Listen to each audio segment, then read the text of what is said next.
Баршаңызға сәлем достар, қайырлы күн. Менің каналыма қош келдіңіздер. Бүгін сіздермен дәл осындай өте дәмді, тойымды және барлығы сүйіп жейтін тағам манты дайындайтын боламыз.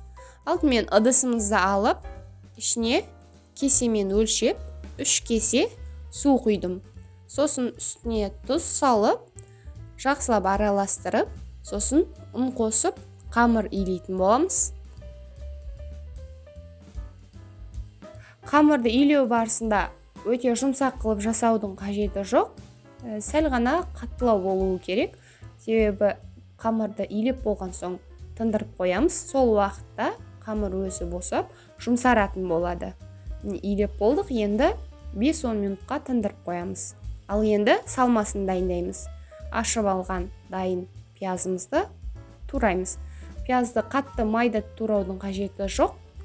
Пиязды кішкене ірілеу ғып тураған дұрыс. Пиязын молдау ғып салыңыздар, сонда тамақтарыңызда өте дәмді болып шығады. Былайша айтқанда сочнылау болады.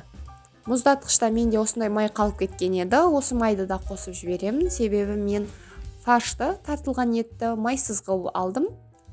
Осының үстіне тұз қосып және қара бұрыш салып, жақсылап араластырып аламыз. Май мен пиязды жақсылап араластырып аламыз. Осылай араластырып болған соң, үстіне тартылған етімізді саламыз. Сосын салмасына, дәміне қарай, егер тұзы бұрышы кемдеу болса, тағы да қара бұрыш және тұз қосамыз. Салмасы дайын. Қамырымыз тынып дайын болып қалды. Енді оны алып, 2-ге бөліп, 2 суалай илеп аламыз. Қамыр жасау барысында қамырды бір рет илеп алдым. Содан соң қамыр өте жұмсақ әрі жылтырап шыққан. 5 минутке осыны тындырып қоямыз. Сол уақытта мантаваркамызды алып, листтерін жақсылап майлап аламыз. Ал енді қамырымызды жайып, мантыны түйеміз.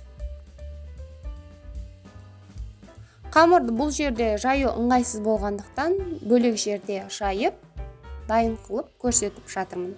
Енді қамырды ішіне салмасын салып, барлығын видеодағыдай түйіп аламыз.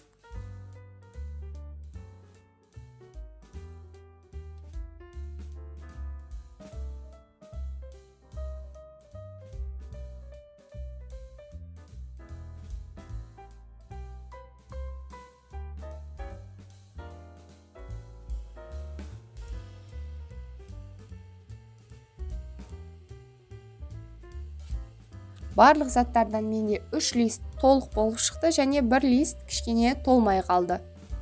Енді осыны 45 минутке қойып пісіріп аламыз. Міне мантымыз дайын болып шықты.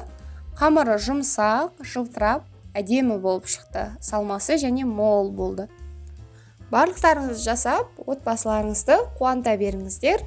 Ал егер видеом ұнаған болса, каналыма тіркеліп, лайк басып кетуді ұмытпаңыздар. Ас болсын.